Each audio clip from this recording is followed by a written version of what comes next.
प्रशांत कोरटकर मध्ये ही क्षमता आहे की तो आता बाहेर आल्यावर काही साक्षीदारांवर दबाव टाकू शकतो, काही गोष्टी तो पुरावे असलेल्या बदलू शकतो आणि गुन्ह्याला एक वेगळं वळण लागण्याची व्यवस्था तो करू शकतो। पुरावा नष्ट करण्याचा प्रयत्न केल्यामुळे त्याच्यावर वाढीव कलम सुद्धा लागलेला आहे की त्यांनी मोबाईल पूर्ण फॉर्मॅट करून पोलिसांना दिलेला आहे की प्रशांत कोरटकरच्या घराला पोलिसांची सुरक्षा असताना तो फरार झालेला आहे।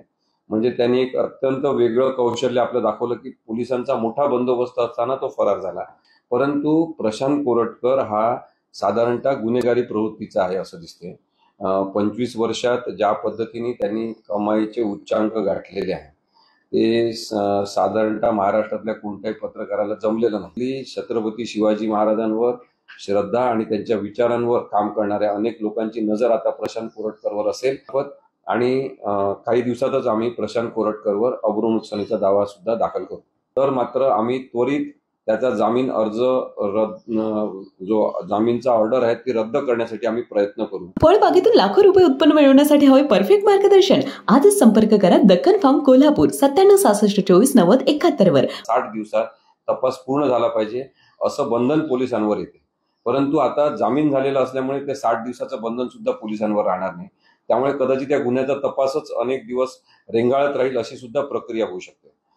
हे बघावं लागेल की कोणत्या आधारे न्यायालयाने जामीन दिलेला आहे आणि जामीन ज्या अटी आणि शर्तींवर दिला असेल त्या अटी आणि शर्तींचा जर प्रशांत कोरटकर यांनी उल्लंघन केलं, त्या अटी शर्ती पाळल्या नाहीत तर मात्र आम्ही त्वरित त्याचा जामीन अर्ज जो जामीनचा ऑर्डर आहे ती रद्द करण्यासाठी आम्ही प्रयत्न करू। प्रशांत कोरटकरनी सुद्धा आणि त्याला सहकार्य करणाऱ्या त्याला पाठिंबा देणाऱ्या सगळ्यांनी लक्षात ठेवलं पाहिजे की महाराष्ट्रातली छत्रपती शिवाजी महाराजांवर श्रद्धा आणि त्यांच्या विचारांवर काम करणाऱ्या अनेक लोकांची नजर आता प्रशांत कोरटकरवर असेल। त्यांनी जर न्यायालयाने दिलेल्या अटी शर्तींचं पालन केलं नाही तर त्याचा जामीन त्वरित रद्द करण्याची प्रक्रिया आम्ही सुरू करू शकतो। सुनावणीमध्ये नक्की काय काय झालं? सुनावणीमध्ये सरकारी वकिलांनी अत्यंत चांगली बाजू मांडली होती आणि त्यांनी हाच विचार मांडला होता की 60 दिवस मॅन्डेटरी पिरियड जो आहे तो व्हायचा आहे, त्यामुळे त्याला जामीन होऊ नये। पोलिसांनी लेखी स्वरूपात न्यायालयामध्ये दिलं होतं आणि सांगण्यात सुद्धा आलं होतं की तपास अजून पूर्ण झालेला नाही। आम्ही इंद्रजीत सावंत तर्फे हे मांडलं की जस्टिस कृष्णा अय्यर यांनी एका अत्यंत महत्वाच्या प्रकरणामध्ये मार्गदर्शक सूचना डिसाईड करताना की जामीन कोणाला दिला पाहिजे याच्यामध्ये मार्गदर्शक सूचना त्यांनी जाहीर केल्या। खरं तर जस्टिस कृष्णा अय्यर हे जामीन झालाच पाहिजे अशा विचारांचे होते, तरी सुद्धा त्यांनी त्या मार्गदर्शक सूचनांमध्ये सांगितलं होतं की जर एखाद्या आरोपीच्या जीवाला बाहेर धोका असेल, सामाजिक अशांतता त्याच्यामुळे पसरणार असेल जामीन दिल्यामुळे, तर त्या व्यक्तीला जामीन देण्यात येऊ नये। तो व्यक्ती सुरक्षित राहण्याचं ठिकाण हे कारागृहच आहे। हे सुद्धा आम्ही न्यायालयाच्या निदर्शनास आणून दिलं होतं, परंतु प्रशांत कोरटकरला जामीन झालेला आहे। प्रक्रियावादी दृष्टिकोनातून कायद्याचा विचार केल्यास हा जामीन मिळणं ही काही खूप चुकीची गोष्ट आहे असं म्हणता येत नाही। सर, पण तुम्ही ज्यावेळेस मागच्या वेळेस पण अनेक वेळा तुम्ही बोलून दाखवलं की कोरटकर जे या गोष्टी आहेत त्या बदलू शकतात, जबाब फिरवू शकतात किंवा जे फिर्यादी आहेत किंवा इतर जे लोक आहेत त्यांना दबाव आणू शकतो कारण राजकारणाशी संबंध आहे। आता असं काही होईल किंवा कुठल्या अटी शर्ती घातल्यात अजून काही समोर आले न्यायालयाने अटी शर्ती घातल्यात? कोणत्या अटी आणि शर्तींवर त्याचा जामीन मंजूर झालेला आहे त्याचं विस्तृत ऑर्डर बघितल्यावर आपल्याला त्याच्या संदर्भात बोलता येईल, परंतु प्रशांत कोरटकर हा साधारणतः गुन्हेगारी प्रवृत्तीचा आहे असं दिसते।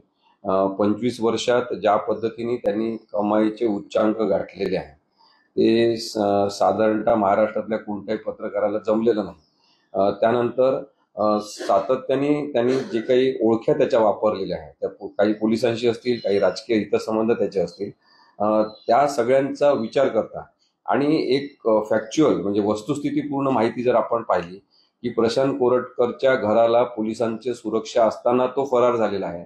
म्हणजे त्यांनी एक अत्यंत वेगळं कौशल्य आपलं दाखवलं की पोलिसांचा मोठा बंदोबस्त असताना तो फरार झाला। दुसरं त्याचं गुन्हेगारी कौशल्य आपण पाहू शकतो की जेव्हा मोबाईल जमा केला पाहिजे पुरावा म्हणून हे सांगण्यात आलं तेव्हा त्यांनी पुरावा नष्ट करण्याचा प्रयत्न केल्यामुळे त्याच्यावर वाढीव कलम सुद्धा लागलेला आहे की त्यांनी मोबाईल पूर्ण फॉर्मॅट करून पोलिसांना दिलेला आहे।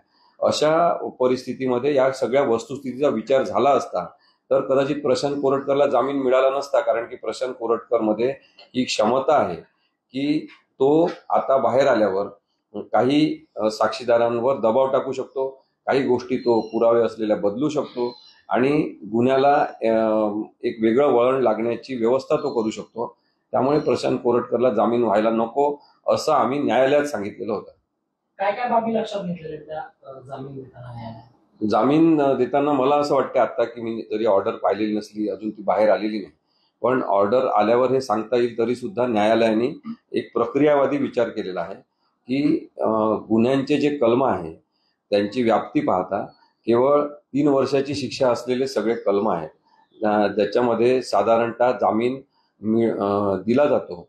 आणि तरी सुद्धा प्रशांत कोरटकर याला अनेक दिवस जामीन मिळू दिलेला नाही. आम्ही यानंतर सुद्धा आम्ही त्याच्यावर लक्ष ठेवू आणि त्यांनी कोणतेही गुन्हेगारी कृत्य केलं तर त्याचा जामीन रद्द होण्याची प्रक्रिया करण्यात येईल. त्यांच्यावर इंद्रजित सावंत यांच्या मार्फत अपहरणचा दावाही केलेला आहे, त्या केस संदर्भात काय? बेल अप्लिकेशन करताना इंद्रजित सावंत हेच गुन्हेगारी प्रवृत्तीचे आहेत. इंद्रजित सावंतवरच अनेक गुन्हे आहेत. त्यानंतर त्यांनी छत्रपती शिवाजी महाराज, छत्रपती संभाजी महाराज यांचा अपमान करणारे वक्तव्य इंद्रजित सावंतनीच केले आहे असा एक कोणताच शोध हा यांनी लावला होता प्रशांत कोरटकरनी. तसं त्यांनी लेखी स्वरूपात वेगवेगळ्या त्याच्या बेल अप्लिकेशन मध्ये म्हटलं. त्यामुळे आम्ही त्याच्यावर आक्षेप घेतला लेखी स्वरूपामध्ये, प्रतिज्ञापत्र कोर्टात दिलं. तेव्हा त्यांनी लेखी स्वरूपात सांगितलं की आम्ही ते मुद्दे आता घेत नाही. आत्ताच्या जामीन अर्जामध्ये प्रशांत कोरटकरनी इंद्रजित सावंतवर हे कोणतेही आरोप केलेले नव्हते. तरी सुद्धा आधीच्या सगळ्या बेल अप्लिकेशन मध्ये इंद्रजित सावंतची प्रतिमा मलिन करण्याचा, त्याच्या रेप्युटेशनला इजा करण्याचा जो प्रयत्न केला तो अब्रू नुकसानीचा भाग आहे. आणि त्यामुळे प्रशांत कोरटकर कळंबा मध्यवर्ती कारागृह कोल्हापूर येथे असताना आम्ही त्याला नोटीस सर्व्ह केली जेलरच्या मार्फत आणि काही दिवसातच आम्ही प्रशांत कोरटकरवर अब्रू नुकसानीचा दावा सुद्धा दाखल करू. दक्कन फार्म तुम्हाला मिळवून देणार उच्च नफा आणि समृद्ध भविष्यातील शेती. फळबागेतून लाखो रुपये उत्पन्न मिळवण्यासाठी हवंय परफेक्ट मार्गदर्शन. दक्कन फार्मच्या कॉन्ट्रॅक्ट फार्मिंगच्या माध्यमातून तुमचं हे स्वप्न होईल साकार. आधुनिक शेती तंत्रज्ञान आणि तज्ञांच्या मार्गदर्शनाने आजच वळा आधुनिक शेतीकडे. आपल्या शेतीचे उत्पन्न वाढवा दक्कन फार्मच्या मदतीने. दक्कन फार्म आपल्या फळबागेला उच्च नफा मिळवून देणारा परफेक्ट मार्ग. आज संपर्क करा दक्कन फार्म कोल्हापूर 9766249071 वर आणि बना समृद्ध आधुनिक शेतकरी. तेव्हा अधिक माहितीसाठी दक्कन फार्मच्या सर्व सोशल मीडिया प्लॅटफॉर्मला आजच जॉईन व्हा.